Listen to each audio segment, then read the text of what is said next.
meninggal kasih wasiat ke suami, ini emas, ini uang saya, nyot tabungan lu, neblok jakafan, neblok nyok ngenpeng lu. Begitu memang dia atur dalam fikih, Pak.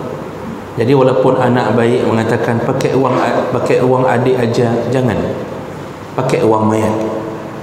Itulah sedekah terakhir yang Allah masih hitung sebelum jenazah dimasukkan ke alam yang lain.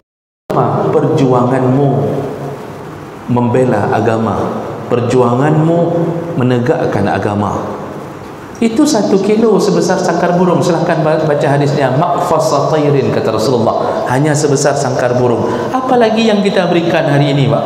Ada yang sudah kirim 2 sak semen, ada yang 10 sak semen. Nah, yang 50 juta, lu bangunnya 50 juta untuk masjid dong yang berikan. Masya Allah, selama dia ikhlas. Assalamualaikum warahmatullahi wabarakatuh. Banyak sekali pertanyaan jamaah, Ustadz kasih kami channel untuk kajian anak-anak muda. Di antara anak muda berasal dari Aceh, luar biasa, channelnya Maulizul Akbar Nak. Tonton, subscribe, like, share, komen. Assalamualaikum warahmatullahi wabarakatuh.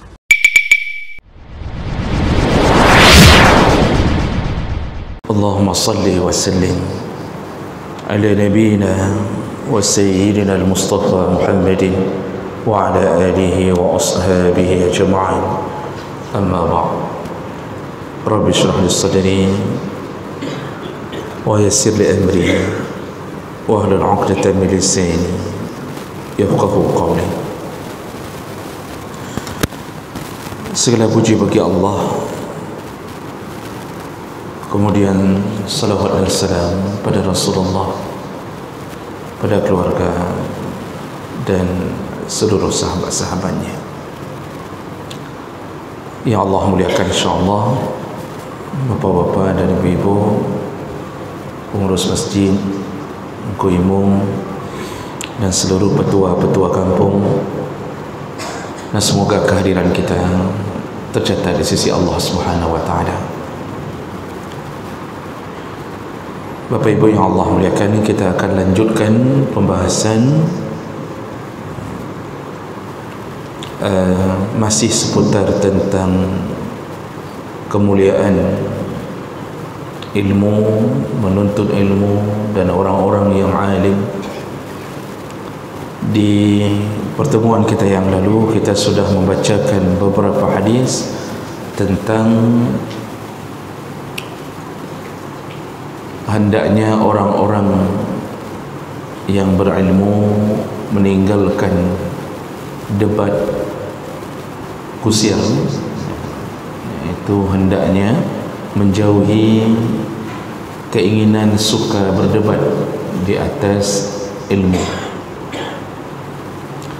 Dan Allah Subhanahu wa Ta'ala, kata Nabi, menjanjikan orang-orang yang mengalah dalam perdebatan, walaupun dia sudah berada di posisi yang benar tapi dia mengalah, maka Allah akan jamin dia akan mendapatkan rumah di tepi-tepi surga.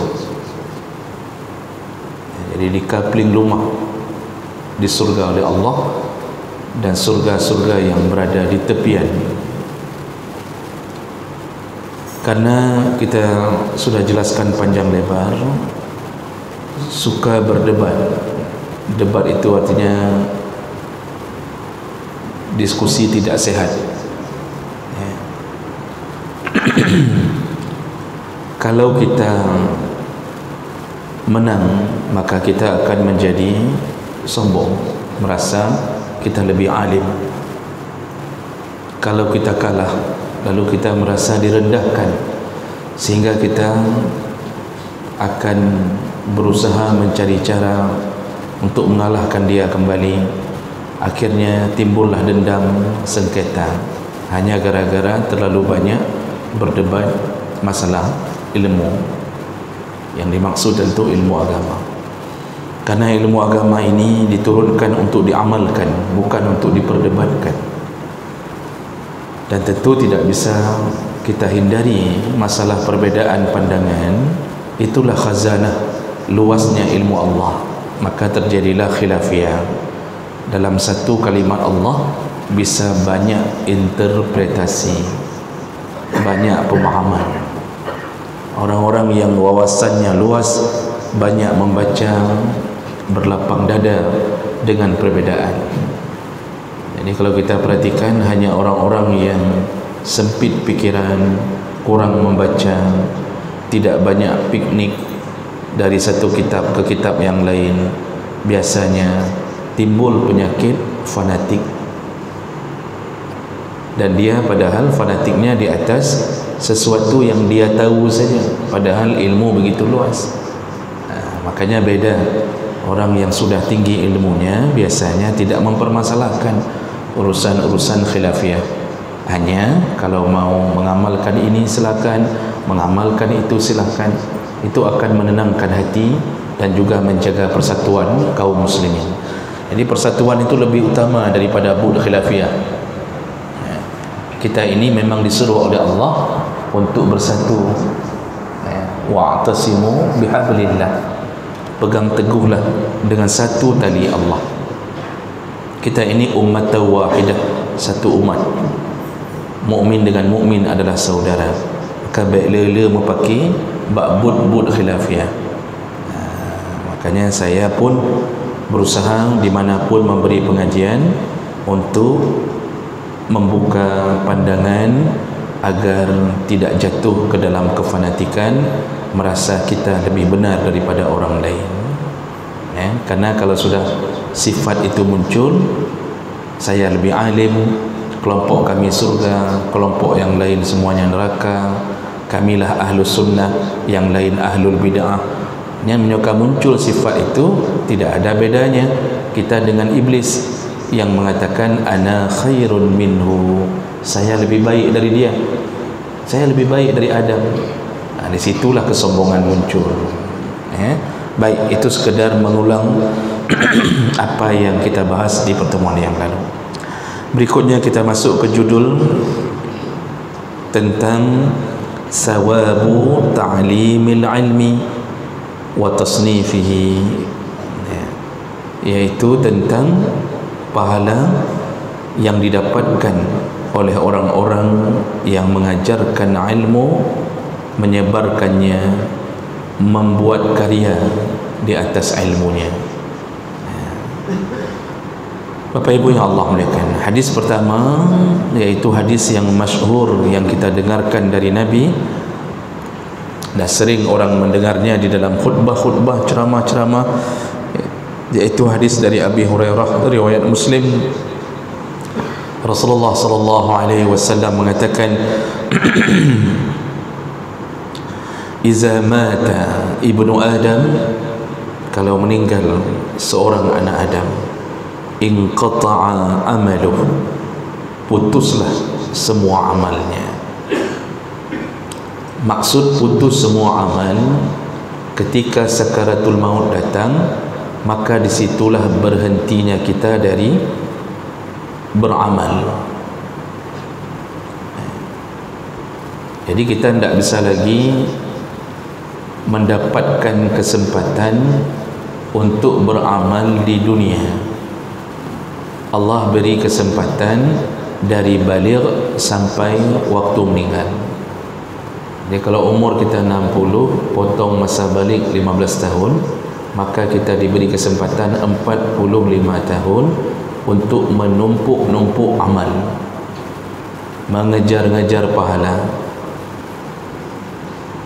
Begitu meninggal, putuslah kesempatan itu. Nah, ini yang kadang-kadang bagi orang yang tidak merenung, dia menyia-nyiakan waktu di dunia, sehingga ketika meninggal terlalu banyak harapan yang dia ingin ulang, dia berangan-angan. Makanya Al-Quran menyindir mereka yang lalai dengan mengatakan bahwa orang-orang yang sudah mati, dia akan berkata kepada Allah, ya Allah, bangkitkan aku kembali, hidupkan kami lagi, la'alli a'malu salihah fima taraktu, aku akan kembali melakukan amal saleh yang dulu kutinggalkan. Itu angan-angan orang yang tidak cukup amal, hari-hari hidup membuang-buang waktu, hura-hura udah lang kedai kopi, duduk di kedai kopi dari sore sampai jam 2 malam. Apa yang dia lakukan? Dia akan membicarakan perkara-perkara dunia yang tidak bermanfaat pada dirinya dan keluarganya dan agamanya. Tidak pun bersentuhan dengan Allah dan Nabi sedikit pun. Mandum fikir ke dunia yang bisnis, politik. Kalau politiknya dia fikirkan untuk menegakkan agama, berarti ada hubungan dengan agama. Jadi dia buang-buang waktu ke situ. Jadi jemaah melakukan Allah Subhanahu Wa Taala, orang-orang yang begini maka dia menyesali hidupnya.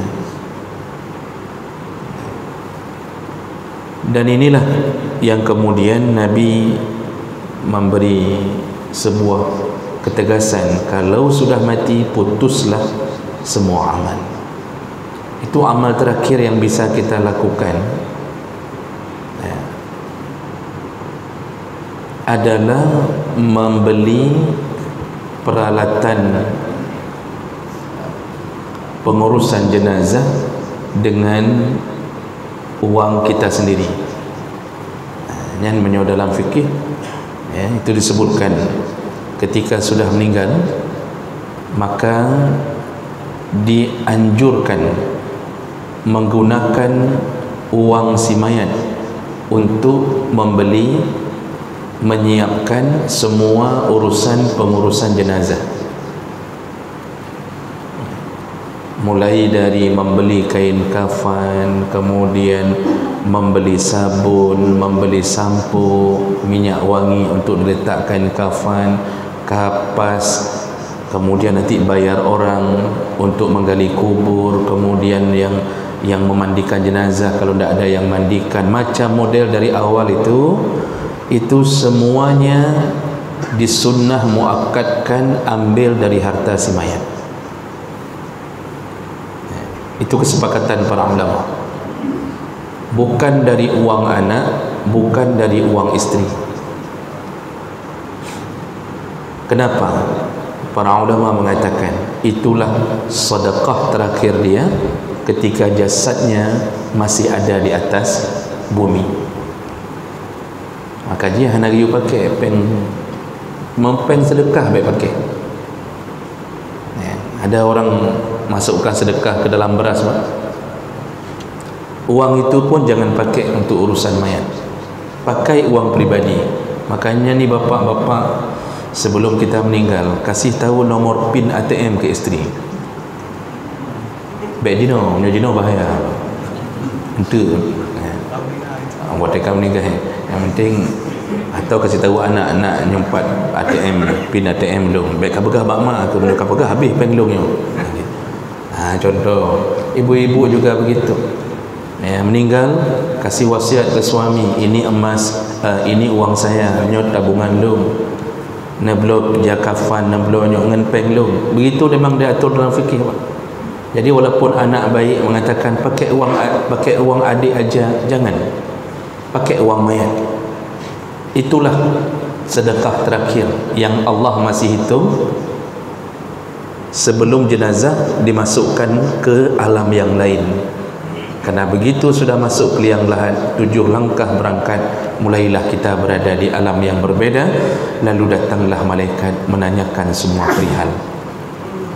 Makanya sampai segitu diatur dalam agama, hiduplah dengan bermanfaat, banyak-banyaklah memberi, banyak-banyak berbuat sebelum meninggal. Lalu Nabi menyambung dengan mengatakan illa min salas, yang masih bisa mengalir sebagai gaji pensiun bagi jenazah. Tapi ini sudah sifatnya gaji pensiun, jadi bukan lagi gaji pokok, dikirim sebagai gaji pensiun oleh Allah. Apa dia? 3 perkara. Yang pertama, sadaqatun jariyah, Orang yang bersedekah, yang sedekah itu bersifat jariyah, ya, sifatnya berlari. Sedekah jariyah, Nabi memakai kalimat jariyah itu dalam bahasa Arab. Jariyah itu artinya berlari. Larinya apa? Lari kencang tetapi tidak terkesan tergesa-gesa. Itu lari jariyah. Nabi tidak pakai kalimat sedekah masyiyah. Kalau masyiyah itu jalan biasa. Nabi juga tidak memakai kalimat harwalah. Harwalah itu lari-lari kecil.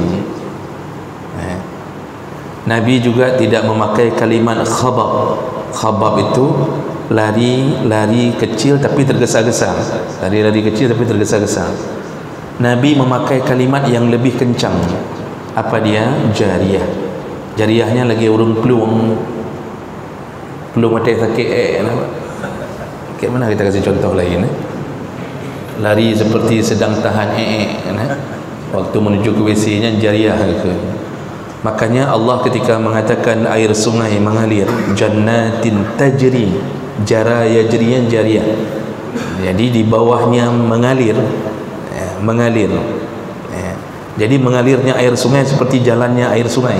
Air sungai kan lancar tu Pak, tidak ada halangan, terus ke depan.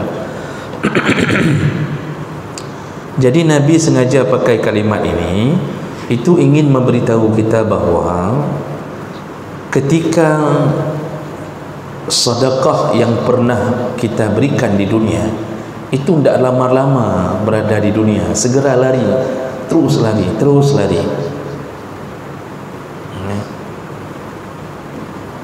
Jadi tidak berendam di dunia dia, dan tidak lambat kita tunggu.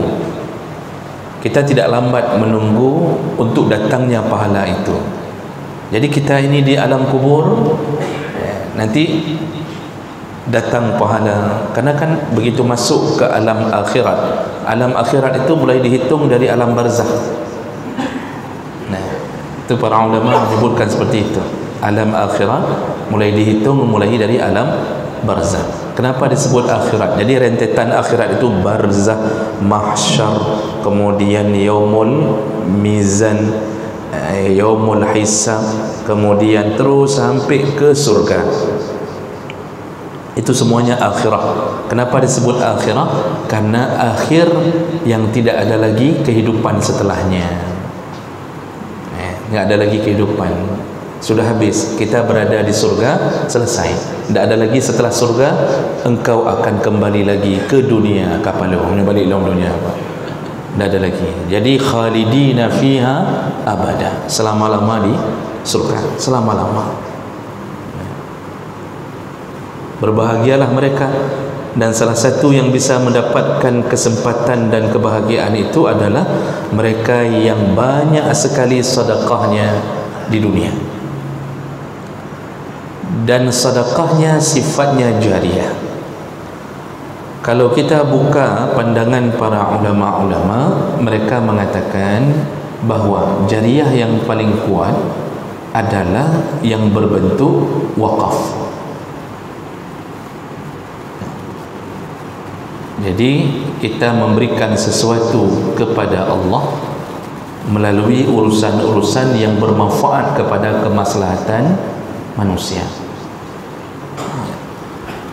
Itu disebut sedekah jariyah. Makanya dalam hadis yang berikutnya itu nanti Nabi sebutkan beberapa model jariyah, ya, di antaranya ini model-model sedekah jariyah. Karena dalam hadis ini 3, nanti dalam hadis lain 7. Jadi di antara yang 7 itu Nabi mengatakan bahawa orang yang pernah mewakafkan mushafan warasahu, pernah mewakafkan Al-Quran,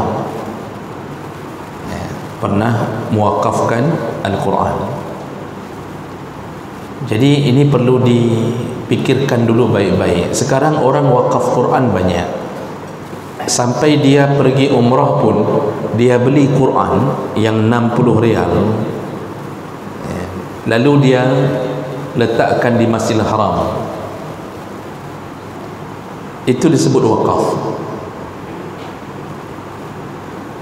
Hari ini kelompok-kelompok orang banyak berwakaf ke pesantren ini, pesantren tahfiz Quran, kasih diwakafkan Quran, bagus. Tapi perlu difikirkan bahawa terlalu banyak Al-Quran diwakafkan sehingga Quran itu tidak terbaca.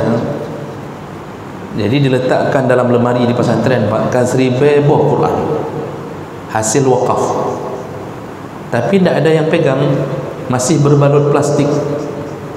Ini juga perlu diperhatikan, karena wakaf itu berlari ketika benda wakaf itu dimanfaatkan. Ketika benda wakaf tidak dimanfaatkan, maka itu tidak berpahala. Jadi cuma dapat pahala niat wakaf. Makanya ketika karpet kita beri, kita kasih karpet tahun 1970 ke masjid. Waktu itu mungkin menasah kecil. Tahun 2020 kali 50 ton kan, karpet itu kan sudah 50 ton. Bisa dibayangkan bagaimana luyaknya karpet itu. Lalu kemudian akhirnya panitia masjid memperbaharui masjid, memperbaharui karpet. Nah, ketika karpet yang lama sudah bercerai-berai, digulung oleh panitia, lalu kemudian tidak bisa dipakai lagi. Pertanyaannya, masihkah mengalir pahala karpet itu sedangkan pemilik wakaf itu sudah meninggal? Masihkah mengalir pahala karpet yang dibungkus oleh panitia kepada pemiliknya? Dalam fikih dijawab tidak ada lagi pahala, begitu tidak lagi digunakan.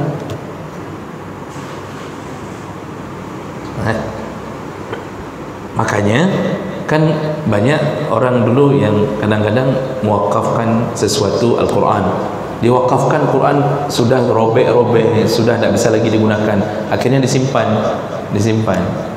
Masihkah berpahala ketika tidak lagi digunakan? Di situ juga berhenti pahala. Dulu kita pernah sumbang papan untuk membangun menasah. Hari ini menasah itu sudah diruntuhkan, papannya sudah disimpan. Nah, yang kadita kamu sudah berkamu. Kamu itu bahasa Indonesia. Ya betul, saudara raya.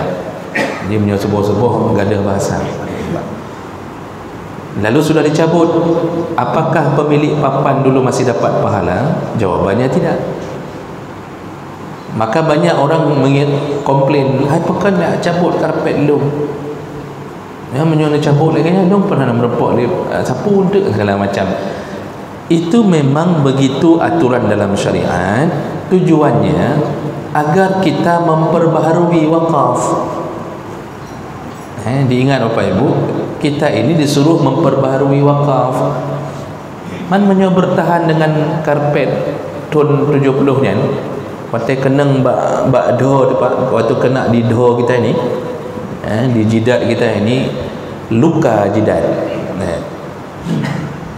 Disuruh perbaharui. Maka yang pernah wakaf, lihat rumah karpet lung kabro, lung lain itu seharusnya yang diminta. Jadi bukan mempertahankan benda-benda yang memang nggak bisa lagi diproduktifkan. Perbaharui wakaf itu. Ini perlu difahami, karena ada orang marah-marah ketika benda wakafnya dipindahkan, padahal benda wakafnya tidak bisa dipakai lagi, hanya pakai lem. Diminta, datanglah, perbaharuilah, maka engkau memperbaharui wakafmu. Begitu sebenarnya. Kalau kita seandainya tidak ada benda wakaf yang boleh dibuang gara-gara sudah tidak bisa pakai, kakek masjid bagus, di dalamnya karpet Tuhan, karpet-karpet yang tidak bisa pakai lagi, yang sudah hilang di tempat sujud, sudah hilang semua bulu-bulunya. Tempat sujud, tempat lutut, tempat kaki, biasa 3 tempat itu yang hilang bulu-bulunya. Kakek pakai adanya. Kenapa? Marah yang pemiliknya. Itu tidak benar begitu. Pemiliknya panggil, oh dah meninggal, kasih tahu ahli warisnya. Ahli warisnya mengatakan longkanto karpet. atas nama ayah, karena boleh mewakafkan atas nama orang yang meninggal. Berdasarkan hadis Nabi, seorang bertanya ke Rasulullah, ya Rasulullah, ibuku telah wafat, kalau aku berikan sesuatu atas nama sedekah atau wakaf, apakah sampai pahalanya? Fahal yanfa' ya Rasulullah, bermanfaat untuk ibuku yang meninggal atau tidak? Kata Rasulullah, yanfa', bermanfaat. Nah, kalau bermanfaat, kata perempuan ni, hari ini kuwakafkan kebun ini kepadamu ya Rasulullah, gunakan untuk agama. Begitu. Jadi Bapak Ibu yang Allah muliakan, ini sedekah jariah paling kuat itu wakaf.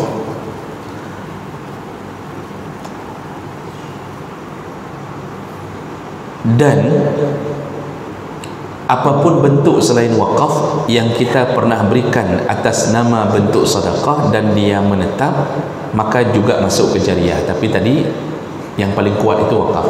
Kita pernah hibahkan, karena beda wakaf dan hibah, itu beda. Wakaf itu lebih kepada mengambil kemaslahatan, manfaat, tapi tidak boleh dijual ainnya, zat bendanya tidak boleh diambil, tidak boleh dijual, hanya ambil manfaatnya saja, itu wakaf. Kalau hibah, memindahkan semua, hak-hak milik pindah, hak milik pindah, mau ambil manfaat, mau tidak, terserah, yang penting lu kalau lunjuk. Berpahalakah? Berpahala, tetapi tergantung penggunaannya untuk apa. Kita hibahkan satu kenderaan untuk anak kita, hibahnya berpahala, tapi kenderaan itu apakah bernilai kemaslahatan atau tidak? Di situ nanti menjadi jariah atau tidak di situ. Maka oleh karena itu Bapak Ibu yang Allah muliakan, sebelum meninggal jangan banyak-banyak simpan harta. Tinggalkan secukupnya untuk anak kita agar mereka tidak mengemis, agar mereka ketika kita meninggal, mereka tidak menjadi orang yang rendah di dunia dengan harta mereka. Jadi tidak terhina dengan menadahkan tangan. Makanya Rasulullah pun melarang untuk mewasiatkan harta melebihi sepertiga. Karena dulu Sa'ad bin Abi Waqqas itu ketika mau meninggal, dia mengatakan, ya Rasulullah, aku cuma punya satu anak perempuan, apa ku wakafkan semua ini hartaku? Kata Rasulullah, jangan. Kalau begitu setengah ya Rasulullah. Setengah jangan, kata Rasulullah. Kalau begitu as-sulus, sepertiga bagaimana ya Rasulullah? Was-sulus, kata Rasulullah. Kalau sepertiga boleh. Was-sulus kasir, itu pun banyak, kata Rasulullah. Sepertiga itu pun banyak. Di ujung hadis Nabi mengatakan, engkau tinggalkan hartamu untuk menghidupi anakmu setelah engkau meninggal agar mereka tidak mengemis, itu lebih utama bagimu. Nah, jadi wakaf Quran itu termasuk salah satu jariah. Cuma tadi yang saya ingin bilang apa? Yang wakaf Quran banyak, sehingga bertumpuk-tumpuk Quran tidak dibaca. Tapi yang mewakafkan orang mengajar Quran yang tidak banyak. Akibatnya apa Pak? Quran banyak, tapi yang mengajarkan Quran tak banyak. Sedangkan sekarang yang jadi masalah adalah yang mau mengajarkan isi Quran itu. Makanya kalau kita sudah wakaf Quran, kita lihat Quran banyak, yang lebih penting apa? Wakafkan harta kita untuk mencari guru. Itu yang jadi masalah dia. Maksud dalam satu TPA kita datang wakafkan Quran, guru tidak ada, guru yang ngajar Quran tidak ada. Kakak Quran itu degelang, degelang, dia ada sanding. Nanti yang baca siapa? Tikoh ting. Begitu saja, dibahkan tikoh sikit-sikit. Yang ngajar Quran tidak ada. Maka sebenarnya juga termasuk mewakafkan Quran adalah mewakafkan gurunya. Arti mewakafkan guru, kita mengatakan ini suruh panggil guru saya yang berikan harta saya untuk diajarkan Quran. Itu malah lebih besar jariahnya. Kenapa? Nanti bersangkut paut dengan kalimat berikutnya, ilmu yang bermanfaat. Siapa yang memberi gaji guru itu? Kita. Walaupun kita tidak sempat mengajar, tapi guru itu bisa datang, dia bisa pulang, wang minyak ada, hidup keluarganya, anak-anaknya, murid-muridnya itu mencapai ratusan orang di TPA itu. So yang juk gaji-gaji gurunya, katanya dapat dua Pak. Bernilai wakaf Quran, bernilai wakaf ilmu. Bukan wakaf ilmu disebut, dengan ilmu yang bermanfaat. Ini yang jadi masalah sekarang. Makanya saya cukup banyak melihat tempat-tempat pengajian saja yang wakafnya ikra baru itu. Ikra baru itu cukup banyak ikra barunya.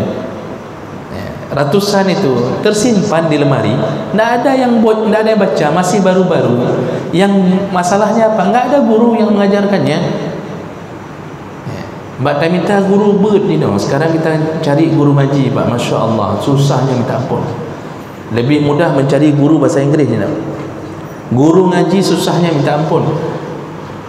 Yang betul-betul bisa mengaji, faham tajwid, ajarkan ini, Masya Allah susahnya. Dalam satu kampung kalau dah temeng madua-dua. Itu yang perlu diwakafkan.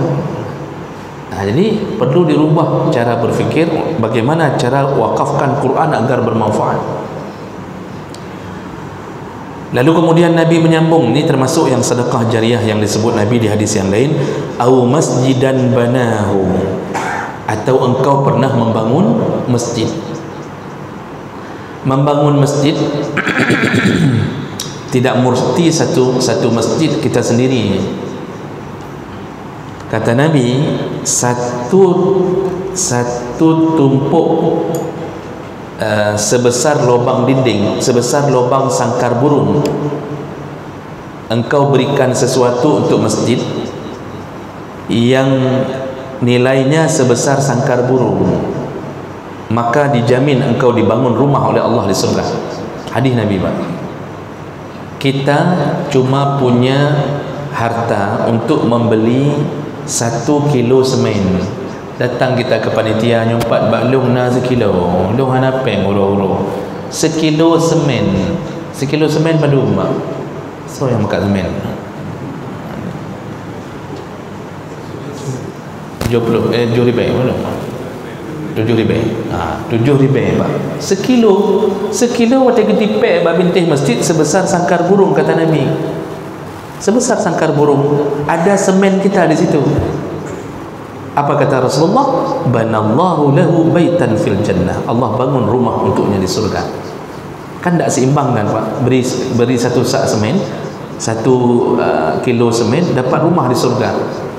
Yang Allah hitung apa? Perjuanganmu membela agama, perjuanganmu menegakkan agama. Itu 1 kilo sebesar sangkar burung. Silahkan baca hadisnya, maqfasa tayrin, kata Rasulullah, hanya sebesar sangkar burung. Apalagi yang kita berikan hari ini Pak. Ada yang sudah kirim 2 sak semen, ada yang 10 sak semen. Nah yang 50 juta, lalu bangunnya 50 juta untuk masjid dong yang berikan. Masya Allah, selama dia ikhlas, tidak berusaha memamerkannya, bukan karena ingin dipilih di Februari 2024, bukan karena itu semuanya, benar-benar ikhlas karena Allah, maka dia mendapatkan janji Allah di akhirat nanti. Apapun yang bentuknya membangun masjid, keramik, karpet, lampu, kipas angin, semua yang demi kesejahteraan masjid itu dihitung satu paket. Itu termasuk sedekah jariah, mengalir Pak. Kita meninggal, orang masih salat di atas keramik yang kita berikan. Dan tak mesti wakaf itu kalau untuk masjid kan yang namanya masjid siap pakai, itu satu paket. Jadi orang salah kalau dia mengatakan saya keramik saboh tapi yang nepeduk yang tempat imum katanya. Pokoknya harus di tempat imum keramik saya, yang diinjak sama imum, tak boleh samping sini, tak boleh samping sini. Yang digila oleh imum. Ada 30 orang minta begitu, bagaimana cara ngaturnya? Nalai peluru, ada 30 orang minta, pokoknya yang diinjak sama imam. malai peluh ke payah dadu wadah le peluh imum tayudang wadahnya kan. Itu permintaan yang salah, karena yang namanya bangun masjid itu satu paket. Mau keramik kita di ujung sana, Pak, tapi masuk ke dalam area masjid itu sama pahalanya. Jadi gara-gara itulah panitia sakit kepala kadang-kadang. Ya, di panitia sakit uleh. Long pokok ni haru ini yang digila oleh jamaah, baik ni penuh ikut. Kan berat panitia untuk wang si fulan beli keramik ditandai harus ini tandai. Sebenarnya tak perlu begitu. Panitia boleh abaikan. Panitia boleh mengatakan kabere tenang menteng. Itu tidak menipu, karena orang ini tidak faham. Bangun masjid itu dari ujung ke ujung termasuk ongkos. Itu dihitung satu paket. Ini ada yang mengatakan nyob beg ke engkau apa? Ini bukan untuk ongkos. Ini untuk keramik. Ini misalnya ini untuk ini. Semua kasih keramik, tidak ada yang kasih ongkos. Kayak mana cara buat? Makanya orang berfikir begitu. Padahal Nabi mengatakan bangun masjid sampai jadi. Kalau tidak ada ongkos untuk tukang, kayak mana mau dibangun? Maka kasih saja ke masjid, nyopad untuk masjid. Mau buat apa saja terserah, yang penting untuk masjid. Itu baru boleh. Jadi jangan kita pikir untuk ongkos tidak dihitung wakaf. Itu satu paket.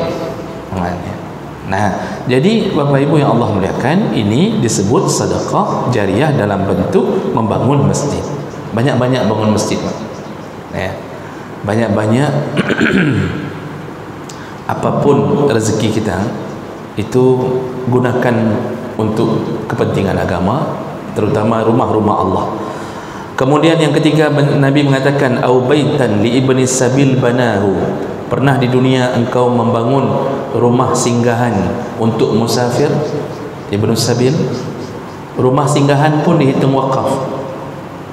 Kan orang musafir itu apalagi dulu itu capek, datang capek, ternyata kita siapkan satu rumah, ini rumah istirahat. Itu rumah itu ternyata wakaf, karena kita memberikannya kepentingan untuk orang yang musafir. Termasuk orang yang kadang-kadang membuat tempat minum Pak, di samping-samping jalan, lalu orang musafir berhenti dia minum. Masya Allah, air yang mengalir itu wakaf. Makanya coba lihat di negara-negara yang orang kaya banyak yang saleh, itu rata-rata di samping-samping jalan bangun tempat minum. Itu menyonejak daerah Mekah, Madinah, ya. Itu tempat minum dibangun, nanti ada yang ditulis Bin Laden. Itu Bin Laden dan keluarganya itu selalu berusaha untuk itu, dia wakafkan. Kita lewat minum, itu wakaf. Lalu kemudian Nabi mengatakan lagi, au nahran ajrahu, pernah mengalirkan air sungai. Maksud mengalirkan air sungai, membuat terusan sungai agar orang tidak mendapatkan banjir. Ini termasuk membuat parit. Memang air parit kotor, Pak, tetapi Masya Allah semenjak kita buat parit, airnya di komplek mengalir. Kita yang bilang berapa ongkos buat parit? Oh, sekitar 200 juta. Long pegat, Sabah komplek long pegat 200 juta mengalirkan air berbau busuk. Di dalamnya ada kencing, di dalamnya ada macam-macam sampah, tapi Masya Allah mengalir sampai ke alam barzakh, bukan lagi berbentuk air parit, berbentuk pahala jariah. Kenapa? Satu komplek bisa tidur aman semenjak kita yang buat parit. Ini orang hari ini satu lubang saja di depan rumahnya ditanam pisang, padahal tinggal beli semen, semen 60 ribu, 70 ribu, beli pasir satu karung 5.000, bayar ke tukang 50.000, habis cuma 120.000. Tampal semen di jalan, semua motor yang lewat tidak lagi masuk lubang itu, semuanya. Kita meninggal, jalan itu masih terus dipakai orang. Masya Allah, kita duduk santai di alam kubur, Pak, gaduk belum gaji. Bapak merasa tidak, kalau kita sedang duduk di rumah, diketuk pintu sama orang, Assalamualaikum, lalu kemudian diantarnya apa? Kuah belia. Kita mengatakan, ya Allah makasih banyak. Baru kita masuk ke rumah, diketuk lagi pintu. Assalamualaikum, ini ada buah kayu, buah-buahan. Kok buah kayu pula, buah-buahan. Ini ada buah-buahan kita. Ya Allah terima kasih banyak. Baru masuk, Assalamualaikum. Begitulah bahagianya orang yang banyak hartanya di dunia, yang dia sedekahkan untuk kepentingan orang banyak, termasuk mengalirkan air sungai. Itu maksudnya membuat parit-parit. Jadi jangan lagi tanam pisang. Pak Nah Habibnya sengaja ke Pulau Bang oleh Allah di ke rumah katanya. Oh, itu kesempatan untuk kita masuk surga. Tak usah fikir dan tak usah buat pengumuman hoka wali kota. Kalau cuma satu lubang, kecuali lubang besar satu kota Luismawi, baru kita serahkan ke wali kota. Bila satu lubang sampai itu. Lampu di jalan mati. Lampu itu mati karena keadaan cuaca, sedangkan di situ gelap sekali. Orang-orang bisa pacaran, bisa dibegal. Lalu kita beli lampu, kita pasang, ongkos dengan pasang tertuh 50, bercahaya di tempat itu. Lalu kemudian kita meninggal, maka cahaya itu menjadi cahaya di alam kubur. Kalau tidak percaya, coba mati dulu. Menyuhanan dipatihnya, coba mati. Disitulah kita menyesal, ya Allah pekan uroji hanalu pegatnya.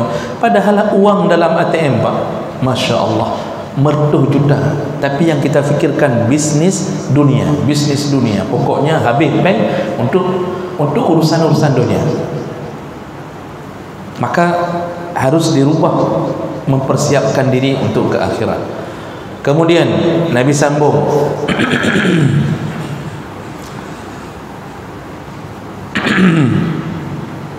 Aw sadaqatin akhrajaha min malihi fi sihhati wa hayatihi talhaquhu min ba'di mauti. Semua yang dia sedekahkan ketika masa sehatnya di dunia dan masa hidupnya, maka semuanya mengalir ke akhirat setelah ba'da mauti, setelah kematiannya. Jadi sedekah yang tergantung. Kalau sedekahnya kecil, bermanfaat ke banyak orang, ya begitu pula yang mengalir. Makin banyak yang mengalir. Makanya ada kaedah makana aktsaru fi'lan aktsaru fadlan. Yang banyak berbuat, banyak pahalanya. Bedalah wakafnya orang yang cuma 100.000 dengan orang 100 juta, beda Pak. Yang 100 juta yang mengalir ke kuburan itu seperti datangnya air bah, habis. Yang 100.000 ya sebesar itu Pak, keran 1/2, keran 2 berleh, keran 1/2. Ili hai kaji si baju-baju tak apa kan. Tapi makin banyak makin bagus. Nah, ini disebut dengan sedekah jariyah. Allah sebutkan di dalam surat Yasin ayat 12, Allah katakan inna nahnu nuhyil mauta wa naktubu ma qaddamu wa atharahum wa kulla syai'in ahsaynahu fi imamin mubin. Apa kata Allah? Inna nahnu nuhyil mauta, kamilah yang membangkitkan lagi orang yang mati. Kami membangkitkan lagi orang mati.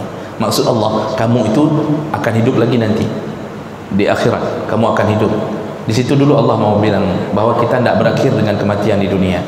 Lalu Allah beri kabar gembira, wa naktubu ma qaddamu, semua yang engkau lakukan di dunia kami balas, kami tulis, kami balas.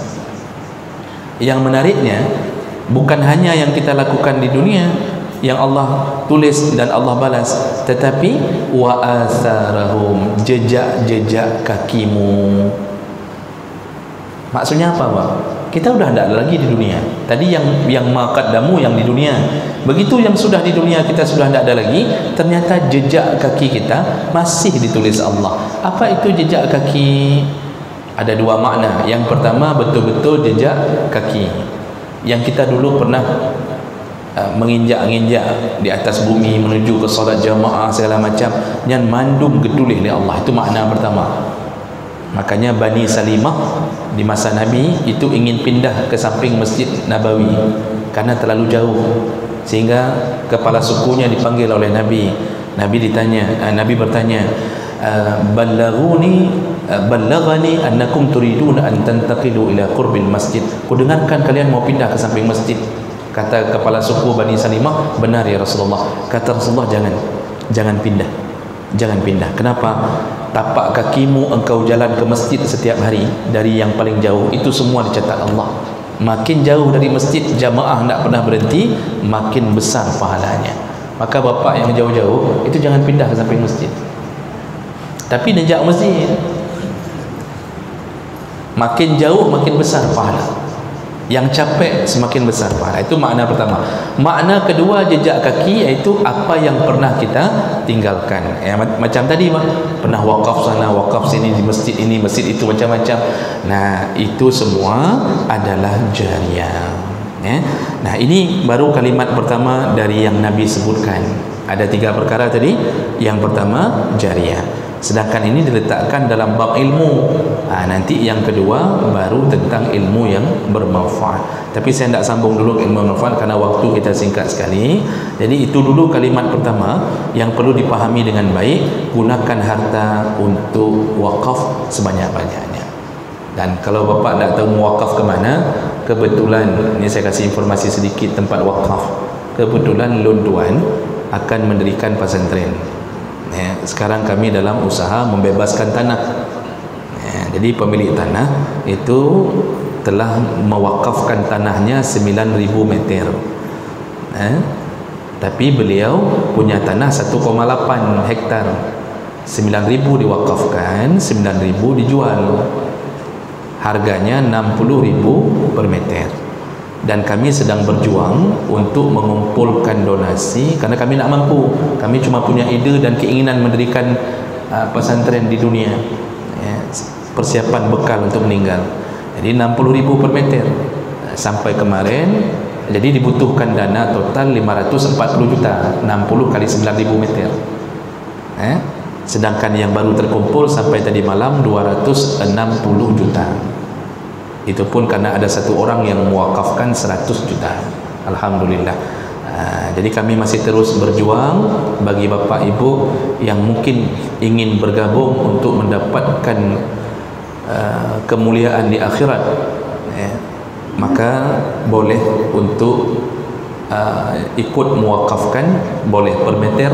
Yang ngambil 1 meter 60.000 boleh, yang ngambil 10 meter boleh, yang ingin berniat untuk keluar orang tuanya almarhum boleh, kami terima.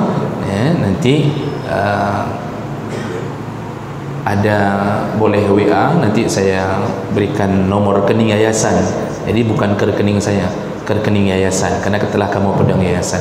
Mau kasih uang cash ke saya boleh juga, Kamis depan boleh dibawa kalau memang ingin. Dan ini bukan mengemis, hanya ingin mengajak berjuang bersama-sama. Mudah-mudahan 2 tahun yang akan datang katedang pesantrennya dan bisa menambah salah satu tempat untuk menuju ke akhirat. Jadi ini salah satu tempat wakaf yang sedang kami galang dana, insya-Allah.